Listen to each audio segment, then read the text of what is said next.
Nous sommes Go Location. Nous prenons votre talon de bagage au pied de l'avion et nous vous déposons tout de suite où vous voulez, dans les meilleures conditions possibles, pour vous donner plus de temps et de liberté.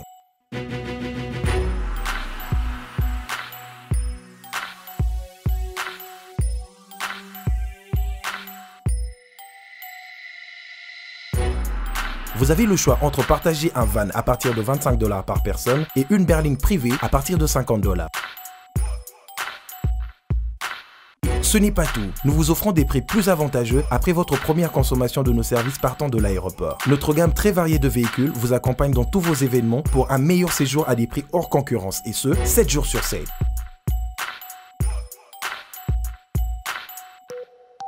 Puis, nous vous faisons suivre vos bagages chez vous rapidement et en toute sécurité par un personnel professionnel et très qualifié. Pour plus d'infos, Europe, Amérique, Congo ou golocationnrdc@gmail.com. GoLocation, nous sommes au Flat Hotel Lontu en face de ShopRite. Avant, quand je prenais mon vol, j'organisais tout seul. Quand je voyageais, que ce soit en business ou en économie, arrivé à l'aéroport, je rencontrais de tracas. 45 minutes à cause de tracas de bagagistes, ainsi de suite. Et depuis que j'ai connu le service de GoLocation, je peux vous rassurer que le 45 minutes de tracas que je trouve à l'aéroport n'existe plus. Il y a moins de 30 minutes, bagage nanga. Là, plein de bateau, il fallait pas bête. On a pris samedi, à 17h30. Heureux de vous savoir nombreux devant vos écrans, chers amis téléspectateurs, pour notre émission au sujet du jour. Au Tomé Karampe, Kobeta Masolo, au Italie, l'actualité à travers le monde. Et je pense que to solo là, to lobara trop, na mbeta la rama, les cas, mais na Italie qui sur la biso musique, na niveau ya libanda. On avait préféré, biso to solo, non libanda vato bande émission, on a préféré que to lukara mutumoro azara na poto o ayebi réalité à poto na o ayebi réalité ya monde de musique to mekape ko solana et to mekape ko zoba information sur et certain o peut-être biso pe na biso ba chroniqueur to ignorera ponanu to komi kunate to sola ba actualité nyonso o etali musique tout et malelo na etali nos artistes et musiciens, que ce soit Kofi Olomide, que ce soit Ferregola, que ce soit Jubin Piana, Weranson, Fali Poupa, tous nos artistes et musiciens, le lobe héritier Watanabe, Tromekampe la réalité, il y a devenir, il y a musique, il y a Congo à niveau international et le loto yambi Nekomoko Oyazarana Bino Kuna à niveau diaspora et comme Moro Pena Mingi et Belé Boyebiango, mais peut-être aux Alambalamna Libosobo découvrir à travers cette émission, il s'appelle et Cheveri Mouzangu Oyo Lelo. On peut essayer de, comme je l'ai déjà cité le nom, la voix du peuple tout ça n'aura jamais mission sans que toi aussi la bongo qu'on remercie. Pourquoi? Parce que Azo a apporté en plus Yamakasi na site Oyo Karanemo le bara Ezara, la voix du peuple Ezara Bisso. Sans plus tarder dans ça l'appel l'invité dans Mokola Lelo, des très spécial paradis fiscal. Bonjour. Bonjour Vincent Chiluizi. Voilà, Mbote na famille Bandorotou ba mistano bazotala à travers le monde. Ouais, Mbote na bandegonyo so ba ebinga bazotalanga à travers le monde. En tout cas, tout le monde ça va couper, c'est trop tard, on va comment après. Voilà. Mais na pesi ba Mbote et surtout mes enfants. Voilà. Et tu as vu Mouzangu tu ebi que yo za na poto, ozamo na poto ya lelo te ya tongo mais lelo to monyo na Kinshasa, tozo ba to ba raison peno esali ko ya na Kinawa et za nini. En fait, ça fait un bon moment que je travaille auprès du président Adonis Ngambani.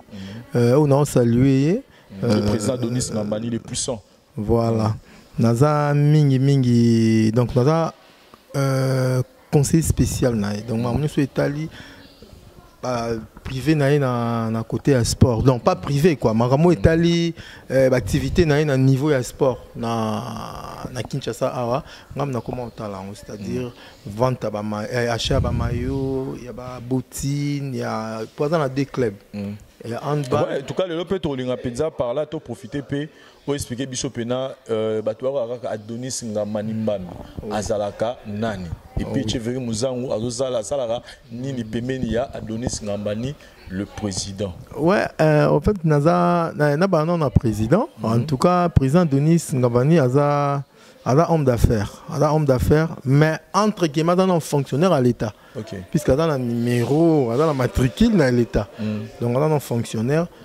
homme d'affaires, aza na biloko ne belé, aza na bateau, aza na équipe à football, aza na camion à transport, aza na ba hôtel. Ba na présidence c'est ça. Papa wana na rolo bango te awa puisque ils a vie na e ils a vie na e privé so mutu ça na présidence c'est pas que ba fonctionnaire à l'état ba ça na voilà dans ça dans la présidence parce que ça fonctionnaire à l'état dans ça la ramboka voilà asa la ramboka voilà voilà donc aza mutu aza au placé na kati ya mboka en Congo donc avec beaucoup de respect dans le gâteau beta vraiment vie naé il y a travail tout beta beaucoup plus d'action naé ninga salaka puis voilà c'est mieux mais un fonctionnaire à l'état homme d'affaires à part ça actionnaire dans la société Napoto actionnaire dans la société moi aviation ya munene na tanga kombote Napoto donc voilà et Cheveri Muzango Azali pemé na président ou bien azana comme conseiller chargé ya Motali Sport côté tout Motali Sport c'est-à-dire ceux qui sont là, dernièrement, tu as eu voyage en Afrique pour faire participer à la conférence à Douala et puis en Kenya. Donc, vous êtes témoin, il y a Makambouana. Donc, Maramo est allé achat, il y a équipement sportif. Nyoso, il y a GSK. Puis c'est club comme on a JSK, Jeunesse Sportif de Kinshasa. Donc on a un superviseur à moi. So il camu dans la pote faux ça il camu boy au sombre le robot ça la boule donc on a un qui part au salama moi. Voilà. Puisqu'il n'a pas le temps il y a au salama moi tout et puis voilà. Et donc c'est-à-dire toi mais ça en a eu trop na Kinshasa à part déjà Kinshasa au monde on a presque chaque mois ou après 2 mois moi qui n'a dans la limbi. Sur la limbi en tout cas na ya kalanga. Tout on a tous un autre donc on a beaucoup plus na Kinshasa qui est na poto. Voilà. Beaucoup plus na Kinshasa qui est na poto et Cheveri Muzango comme on a eu un balboso na rango na rango pa montana Kamenga sommet de sommet na yokango epa ya ba héritier Watanabe na yokango pa ya ba Celius Cram na yokango pa musicien ebelé ou peut-être ba comme musu na bosani donc to ba implication dans la musique eza par rapport ya nini ya kosoma ba dédicace to au apportable mo pa ba musicien ça là qui par reconnaissance ba dédicace à pour ma banque comme des sortes que somba na mutu bina yebike oyo ya kati il faut natikaye te nga zam do somba libanga te libanga somba ondeni so ba tapota kaloba no somba libanga ndeni to ba déjà tant ozalaki ozo musicien zo linga ozala na ye donc musicien zo sepela bozala na ye entre temps ba musicien no tangi baza ba c'est la famille donc baza bato toza na familier na bango ils a te ke ba yebi to pas musu libanga monsieur zaki na bato eza atindi kombo bayebi ete atindi na mbongo nga bato wana toyebani donc bayebi ba misem so tangi wana bayebi mama nanga bayebi famille nanga donc bayebi pina bayebi famille c'est-à-dire na koza na poto ayaka na ndako na pa maman bato belé na bayina bato belé wana tangi ka ba tangi ba misien ya ba jeune ba virambo ba Vincone banani mais vi wana côté musique na lingango soute vi wana côté musique o lingango soute tout monde a une fausse publication mon internet na Facebook na yo pour na kolela ba musicien baza ba ingrat wana tout le belana no ingratitude ya ba musicien parce que par là na ina kota na phénomène combattant malé menazo qui déjà mais pourquoi lelo ba na poto ba comment plus qu'utiliser terme wana que ba musicien ba mona la bango ben gras mais ba musicien baza ben gras ya rosaranate oko panzela biso ata 2-3 mois ba na poto ka te yo mo Vincent pe ndingo zano bi ke ba musicien ba ben gras donc yo ba ngo pona ni yo polo ba ngo yo polo ba question zanga ba réponse za ah OK mais ba tout ba loba ngo ke ba musicien baza ben gras ingratitude ya musicien za ndeni ils a musicien adam mutu atala ka le présent c'est-à-dire mutu sora zana mbongo omuna mikolo ba musicien ba mabe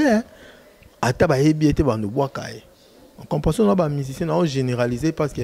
bon moi partie de ma minorité zala mon exception zanga te pour régler ça confirmer voilà il faut exception zala mais ba mingité mais la plupart des musiciens c'est comme ba mon ango esprit ba mon ango ba on ba danger soit au kansa bon donc ça dit que ba ngaka mutu na mbongo donc c'est que ba tout so tam yo tam so ka ben esprit bien ya mo yonde yuma on doit comprendre yonde yuma tam so mona okoza apena mwana na yo mona pa ko lingae okoza apena mwasi na ko lingae wana za na kaka ba partir yo la ba ingratitude na bango okoza ape tango ozanga par exemple ozangi na période wana omona pa beti okara ako beta pe campagne azasune lote on comprend omona ba ingratitude ya ngwana o bazana nango o comprendre mais muto ngata mtu na kabela n'esprit bien Nous avons le roi famille. Mais tant que nous sommes en côté, on a kanisa pas un jour à mouton pas bazana bango pe ba sala mais nga lokwa na ngasu mila ba musicien te en tout cas na ba raison nga ibele on a boya ko numéro biso ta momi balé misato et ça la gratitude kasi yango la te musicien za ingrat donc au moins musicien na préféré moi ça ndumba que musicien donc oyo langa ko mama musicien souté ba musicien baza ba sanza bango pena maman na ngai pour producteur mon préféré na bimevo azoni moi ça ndumba ka zo musicien oui non déjà nous moi ça ndumba ba ki marai moi ça ndumba baloba moi ça ndumba na mon musicien alors moi ça ndumba mais la préféré na moi ça ndumba pour moi ça ndumba akoyo que là ta mawa un jour vous comprenez les musiciens non on a c'est vrai talaka ba mécène belé ou ba na ba mbongo so ka kwei au monde bazala souté mais quand tu veux nous en photo il va appeler que là et bien nous voyons pas musicien voyons rater pour beaucoup ma famille ça dit mon tout temps mécène aïe pas musicien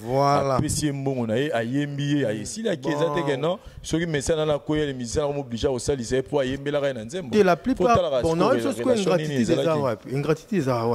non peut ce exemple non peut ce exemple non la preuve une gratitude des arabes par exemple pour net mutoro président de Nice quoi n'est jamais pas un fonctionnaire à l'état non peut exemple de quoi président de Nice n'engazana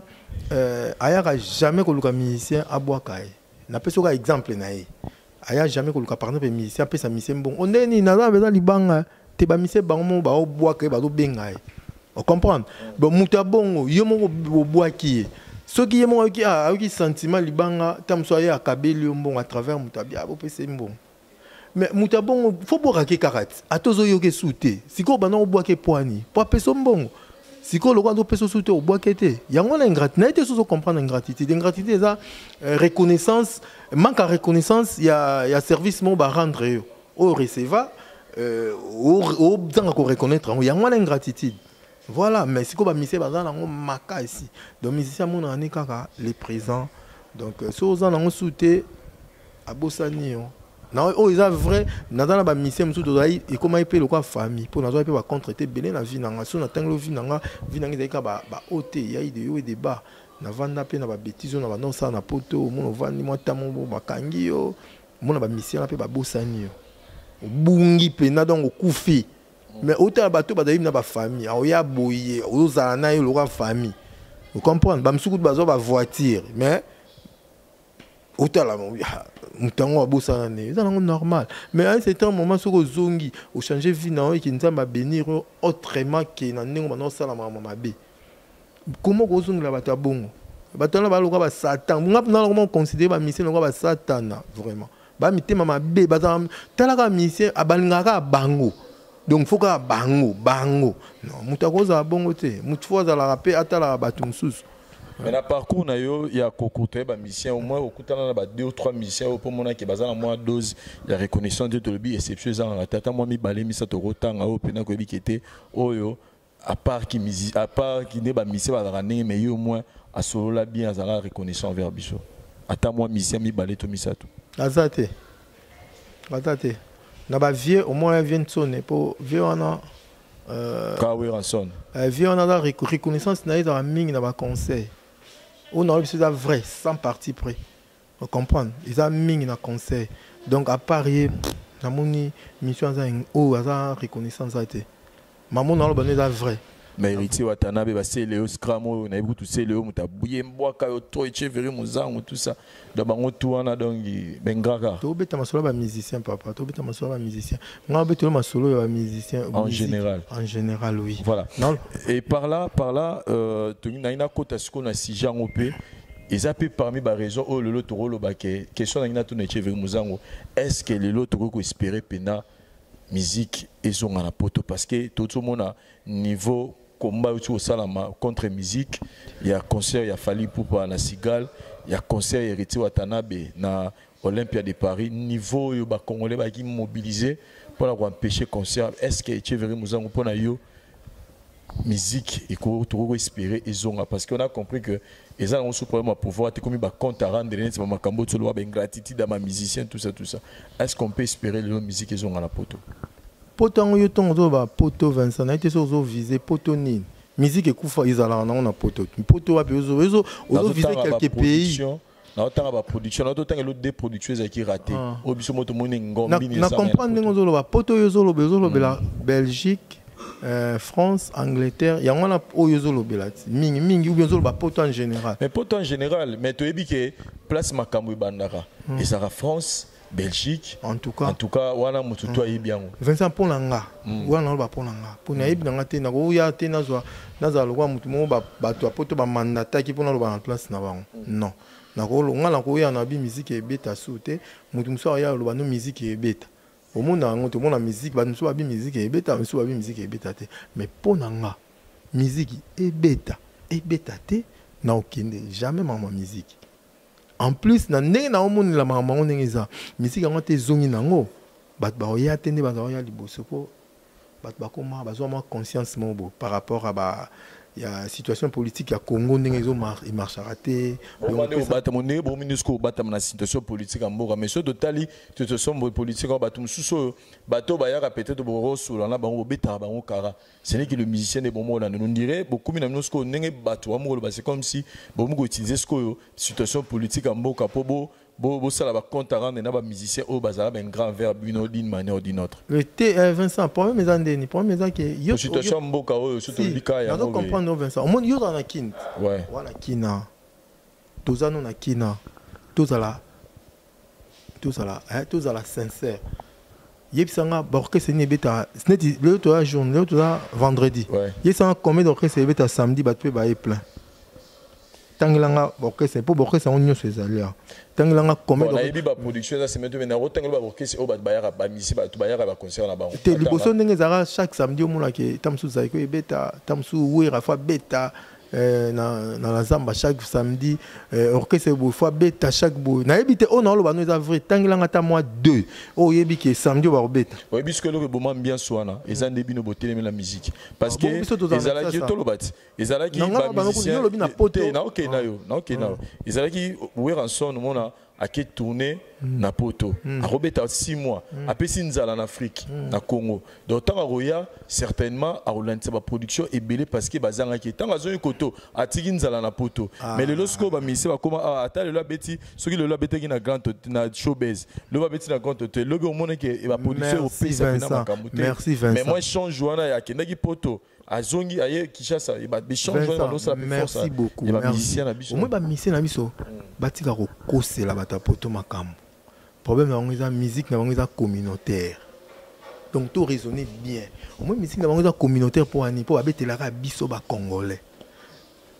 ceux qui bazako bete so musique na ngeza universelle ne ba dans souci on a terre on la musique ka na poto bako ko beta na Colombie bako ko beta na Venezuela poni basala ba tour du monde banda ba orchestre so Congo banda so mona musicien ya sala tour du monde.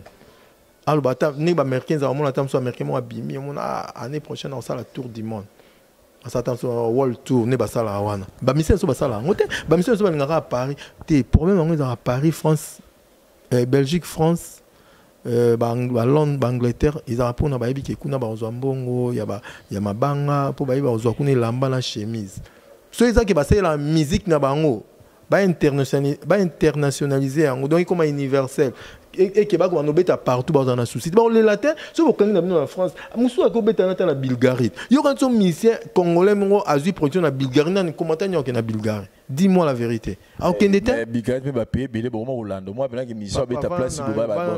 congolais ba là. Faire dernièrement mi akena beta la nini. Na abeta yo na Russie. Na landaki. Bati ko kosa musique na bango ba vanda ba sala carré na on musique à ghetto. Et comme ils bango nungu puisque ils ont le roi et le moment ils ont le roi joueur ba bi ko à gaucher joueur moi à gaucher ba bi que so o a dribbler à côté bazuka défenseur mon ba bi bon yo il y a dribbler à so a dribbler ya côté bazu ba kanyo à côté wana o ko dribbler sous tes faute na yo varier jeu na yo changer système na yo jouer quelques musiciens na kotanga ta 2-3 musiciens congolais o ata le bokangi mais ba ozala mbongo ti le ba o mona ki na niveau international azo matakaka bakoza 2 ou 3 yo quand ba lela non tanga ba komo na bango te non tanga ba komo na bango te mais ngana to yebi to ça la analyse biso ya on lo kanga na yo azate te muto kanga bon quand nga muto kanga na bino bakoza la 2 ou 3 sur le plan international baza coup na besoin en France na Belgique te soki na nini bokanga te baza ko progresser toyebi non to citer mutu roi Ferrego là papa ngana mutu roi Fali Poupa par exemple ngana ko yona ngana citer mutu roi Fabregas nabi le quoi yozo citer bango c'est bien puisque yozo mona bango c'est bien yango na la que batwana oyo tangi baza na besoin kité ke bakanga musique na Paris ou bien en France baolela te pour akob que betani quelque part akob betani côté mususu pour ça l'effort musique ne elongwa kaka na communauté musique e bima na ghetto ba mission il faut faire l'effort ba longa musique na la ghetto baolela te au combattant akangi musique combattant azo kanga musique te combattant azo linga conscientiser les musiciens tika yokela peuple mawa ceux qui ba pesi 10 000 et pas politicien ou détourner mbongo pour azo sous pouvoir na nini goya yo oye bien que politicien là a détourner mbongo aux 10 000 nae pour oyembela ye au détriment ya mutu moko oyebi ke azana programme ya bien obongsa mboka po apesi mbongo te otiki koyembela ye yo yembeli mutu apesi mbongo papa nanga wana ta yo moko oyesu na poto Ferrego là Fali Poupa héritier Watanabe Fabregas Robino Munibu déplique pour Manias papa to pesa ba exemple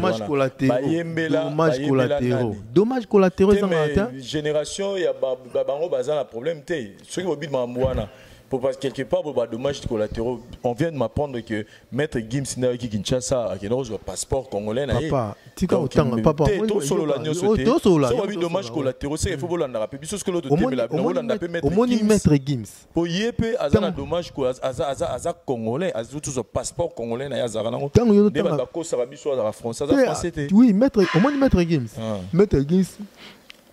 abeta na nini ya on a ce que musique na biso il faut ba musicien so ba ça l'effort ba longo la musique na biso na communauté mais pas beta en France wana oh bah abeta la communauté te abeta la communauté maître Gims a comme international ce qu'on abeta la communauté bino communauté bo moni ki bo yo ko ta musique bo fa na parler pourquoi bo pêcher wa pêcher ba ne bo lobi ke ba musicien so abeta la communauté mais ce qui musique est beta na poto yo communauté ko kenete comme ça la mpiaka so ka sali mpiaka lo bo abeta concert pourquoi ko empêcher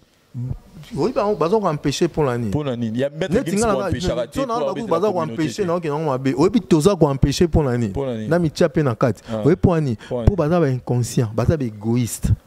on comprend et là les cambo est facile bah non baza égoïste pas musicien voilà égoïste et pas égoïste mais par rapport à c'est-à-dire ba mitala ka bango autala ka aye donc maître Gims ndam atala papa maître Gims ko chaye te na niveau on a tangle quelques musiciens to chaye na niveau te pour na zam congolais le roi congolais nous va faire au côté na congolais maître Gims a raison le roi congolais monisco on est ce qu'on parle de ma complexe parce que maître Gims a quel poto à 13 ans voilà maître Gims avant na milliard ba congolais âge au maître Gims a kena nango na maramu ça ça nango musique inae ce que d'ailleurs na Congo ngaki a progressé n'a progressé wana te on comprend musique n'est pas sous communautaire te papa langa nengo atoto China nenga ki congolais musique à maître Gims c'est comme mondial et comme universel comme si musique n'est mondiale voilà te auza sous te auza ne sous na posa te ke bakanga ki na Bercy ou bien Olympia yo kana expliquer comme bino lobi ke bana poto lobi ke to ba eza problème à maître Gims habite la communauté te ce que bino communauté ce qui fali pour pas to faire Ferrego nga bita concerne na poto to Fabregas bino communauté boya na bino te au monde déjà maître Gims au monde déjà maître Gims ata batu baye hein basali blocus ya concert na yo na Olympia ata ba congolais baye et le belé loté on comprend et le belé loté pour beta kaka te ata beti ambino ke ata beti te ata ne to ke na créneau na ke maître Gims ba ye ba sali blocus ya concert na ye hein et le belé loté ako ke obeta na Bulgarie a otondisa ako ke obeta na Tchèque na République tchèque a otondisa ako ke obeta na Ukraine on a c'est vrai parce que musique na ezakara ya bisoté azasu ya bisoté c'est-à-dire ba musicien na biso baza musique na ba sala on kaka pour la congolais ya musique na biso mo ba congolais eza musique mon communautaire na mwanda mo ba toto za na bango ba ivoirien ba nini ba kota na sentiment na sonde ba yaka yango mo bazo lela na makambo siko na kati na bango quelques ans o ba comprenant que il faut aluka alongo la musique na ghetto ba olela te ba misenda moyo tangi wana soki bazo keka na ido ba nango ba olilate atokangi musique ni wana ya do teka na ye papa musicien mo ka Congo à l'équipe a mis nyonso na mbongo mise moko na ba te na mbongo na mama banda ku ba nini ba la ça va aventure na poto azara na posa abeta ba Bercy te abeta ba Olympia te bonbongo na zongo wa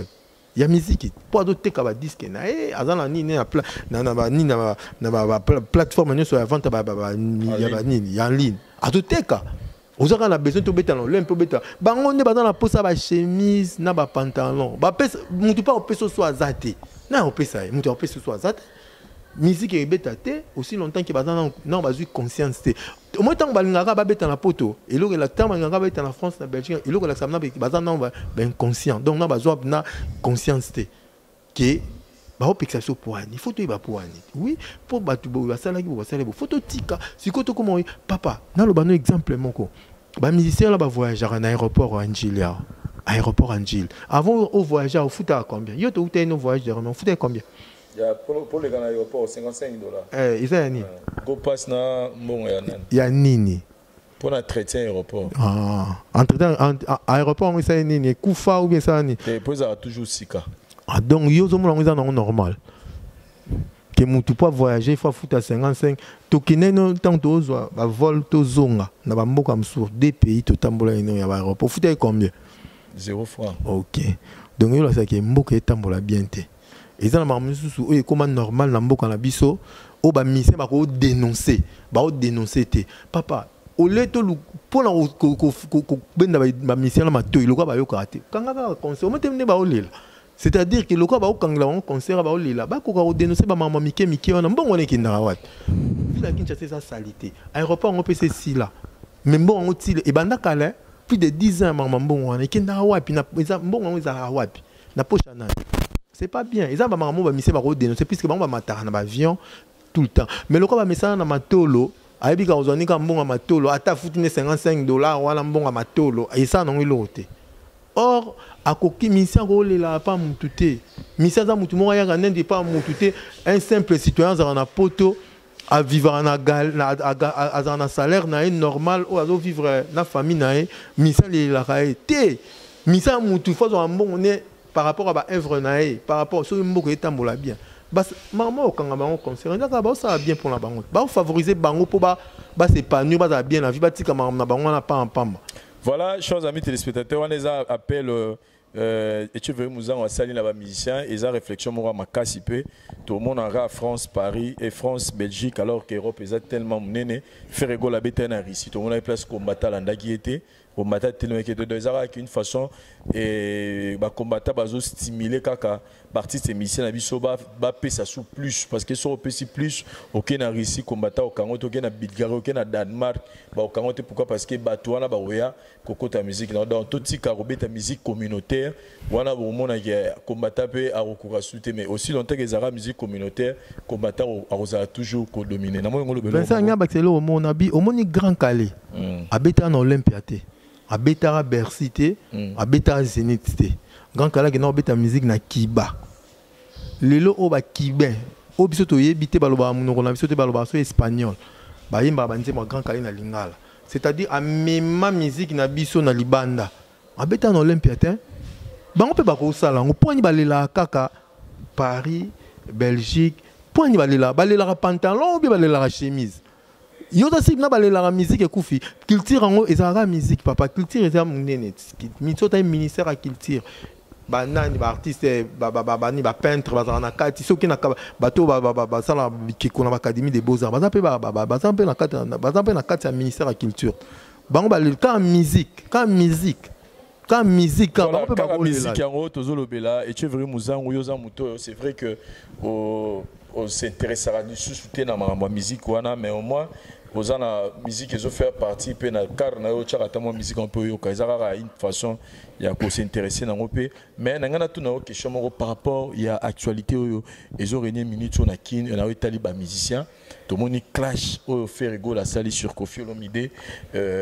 nenge epesi makamunango et de l'autre côté tout le monde on dirait bon c'est pas que bon mot ba misé ba prononcer mais tout le monde a quand tout le monde a que JB Pia na papa chéri en ce moment soutien fait rigolo et de l'autre côté de mon Koffi Olomide na mon année fallait pour papier correction penezongi makasi nous annonce même album et zo ba ça la même album mais s'il faut reprocher parce que clash o ezapena mingi Koffi Olomide fait rigolo à Fally Ipupa. Mais s'il faut reprocher pour Nayo nani, il faut reprocher nani, il faut payer sa raison, nani, il faut payer sa tort, nani, il faut conseiller, puis ça dans point de vue non, par rapport il y a ma camunio sur des les calamnites ou la musique na biso. Nga pour la point de vue nga o italinga. Ouais. Mutubna o gafé penal bosso na mamo le roi Vira Mwazate Koffi Olomide. Donc il y a donc premier mutu ya ko condamné na mamo.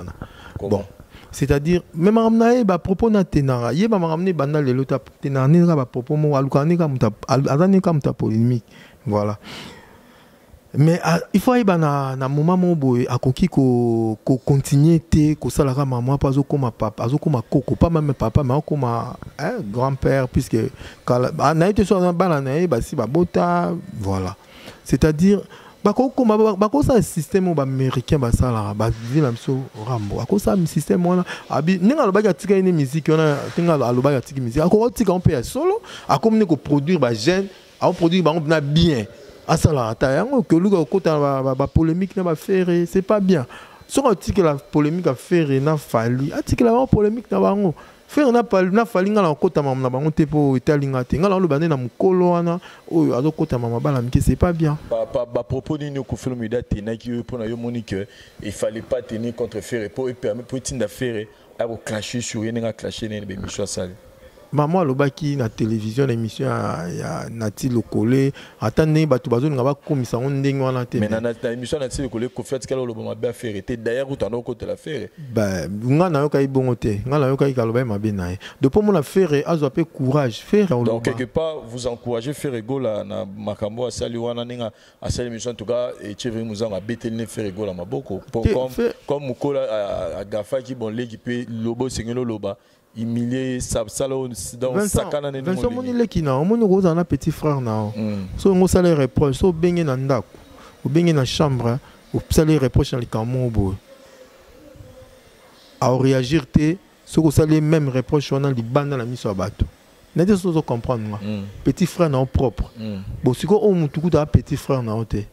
o mutu mo yebi niveau bozo kendele nango kozwa ba musicien ko sala ke boye ko kotina pe musicien mo oyo zwa puis to na ba kotina c'est-à-dire que mutu mo te musicien mo te orchestre akoya na mamso ya ofinga mutu sans patron na yeba ba yeba na ba on comprend donc akotika ka ti bongo ezate ke nazo ko encourager eza mutu akoloba pe ka lembi respect za opesa lembi donc voilà Koffi atikaka ande ko kotala mama bala mike c'est un grand à sa maman minene na Congo en Afrique so en Afrique dernièrement où ils a vrai mutu oyo na bango nyonso Vincent yo otuna na miso na oyoka yo otuna boyebi misien boy babi ba yebite boyebi misien boy ba misien nyonso to ya Congo tunaki babi ba bika Koffi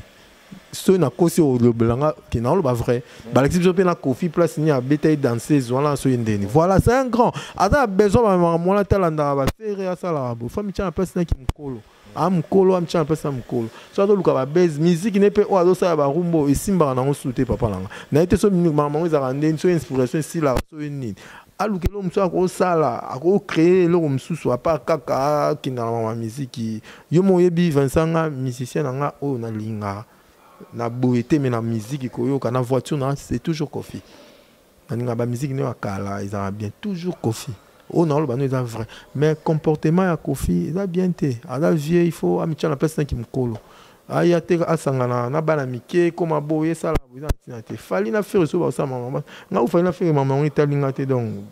basa ne ba sala nga italinga mais s'il faut donner conseil à faire rigoler pour na yo est-ce que ceux qui le loba il est sous micro pour clasher sur Koffi Olomide à ça là on sous parce que ceux qui trop c'est trop qu'on fait rabani sous qu'on répéter donc faire rigoler les canaillés à clasher na yena à clasher nga faire oya au sala soga au sala soga au sala il faut un conseil si on peut ces conseils non peut ces conseils dans le bas ndenge mo ayemba a talasima so yalwani zonga talaka sima la talaka na mabete mutakufa kana mabete à comprendre que vient ngani ka bongo à comprendre ayebi bien pour travailler donc voilà au lieu à répondre à chaud à réfléchir dans nous avant de répondre c'est tout Voilà, chers amis téléspectateurs, je pense que ton même émission, c'était pour que vous attend. Il y a tout ce qui est autolobby, parce que même Potopé et Koma Angonga par rapport à Marabozana au Sala. Merci. Le président Adonis Ngamanimba, le puissant, le boss, le charismatique. Et derrière vous, il y a toujours une grande dame au Tobel Laka Jili Kitima Adjiju, la grande dame des États-Unis, Peselanga Carmen Fontaines Motebele, Yemotema Martin Bokanga na kati États-Unis kuna Coco Mil se Colette Ngamani et puis je vois Léon Aubor et Chef Mouté pour tous aller la plateau donc les loyers libérales déjà ils a déjà il y a le Kachombele Muntu et puis je vois Guy Laurent,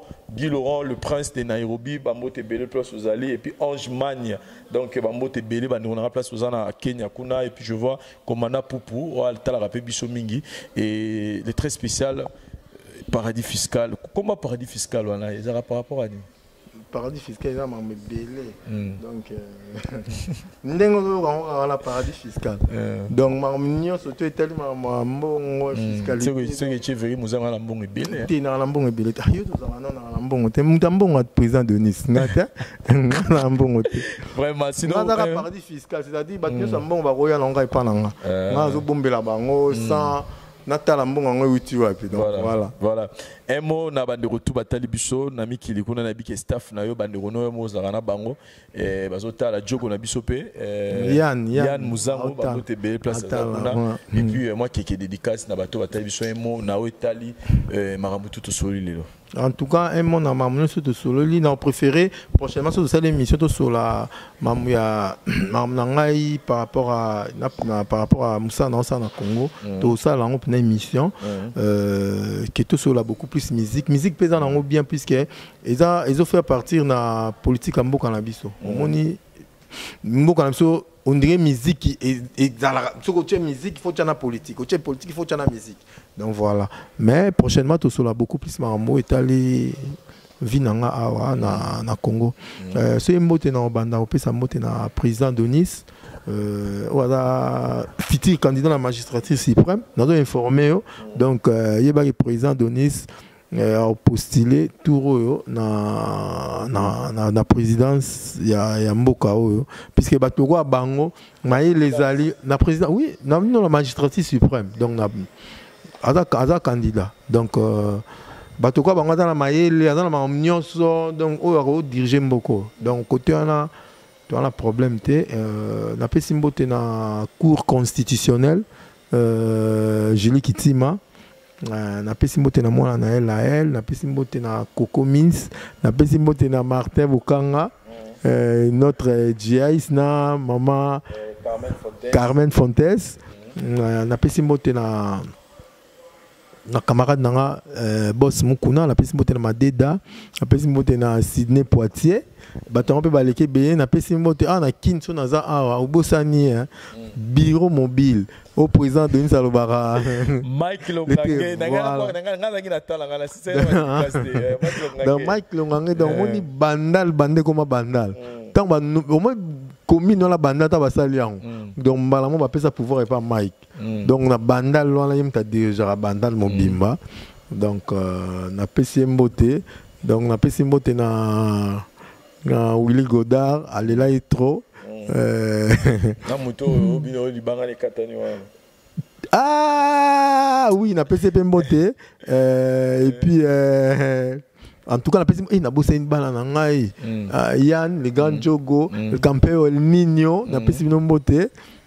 puis na pesa sona Mbote batongo baleki tellement belé ba oyanga ya bino yango wana vraiment. Ok. Voilà. Ngapi na pesi mbote na Angelos Mondi ya Mechola, Angelos Mani ya Mechola na kati ya Kenya, wana frère na biso na banesu Guy Laurent le prince de Nairobi na pesi su mbote na balobi bana Kenya to ba Congolais za na posula tabilamba kitoko kene pas mère na biso Yacine Bilele Yacine Shop et za wana donc bokende wana je pense que prochainement on peut sabino vraiment adresse donc Yacine Bilele Yacine Shop bokende wana et motema Angelos Mondi ya Mechola ba mbote be place aux la bosanité commandant Poupou en tout cas ba mbote ebele la bosanité notre vieux Lukis place à zape ba mbote nebele na kati ya Kenya wana cheveri muzango na moni bossa Vincent poni bino bolko même ba problème boy eh on bossa na les conseillers sportifs eh Kilabax en tout cas Junior Vincent Junior Kilabax et la tête voilà ça partenaire voilà Kilabax les partenaires puis la moni vient na ngai Luki Obat na kati ya Kenya wana pe Calamity album ezoya ya ndona biso Medjan basali featuring na ndona biso moso ya Mbara roi za roi Cindy comme Kiminga Muke donc album ezoya Calamity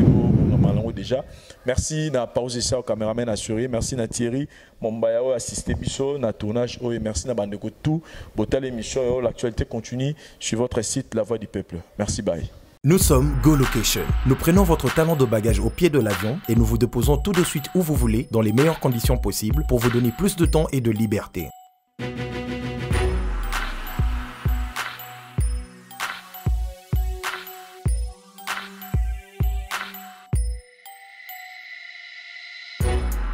Vous avez le choix entre partager un van à partir de $25 par personne et une berline privée à partir de $50. Ce n'est pas tout, nous vous offrons des prix plus avantageux après votre première consommation de nos services partant de l'aéroport. Notre gamme très variée de véhicules vous accompagne dans tous vos événements pour un meilleur séjour à des prix hors concurrence et ce, 7 jours sur 7.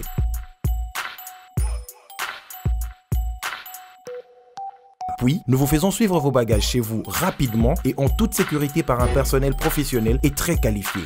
Pour plus d'infos, Europe, Amérique, Congo ou golocation@rdc@gmail.com. GoLocation, nous sommes au Flat Hotel Lontou en face de ShopRite. Avant, quand je prenais mon vol, j'organisais tout seul. Quand je voyageais, que ce soit en business ou en économie, arrivé à l'aéroport, je rencontrais de tracas. 45 minutes à cause de tracas de bagagistes, ainsi de suite. Et depuis que j'ai connu le service de GoLocation, je peux vous rassurer que le 45 minutes de tracas que je trouve à l'aéroport n'existe plus. Dans moins de 30 minutes, bagage nanga, là ba plein ya bateau il fallait pas bête. Na po samedi, na 17h30, na tegi ba plan, na cliquer j'aime. GoLocation, louez-moi. Votre besoin, notre réponse.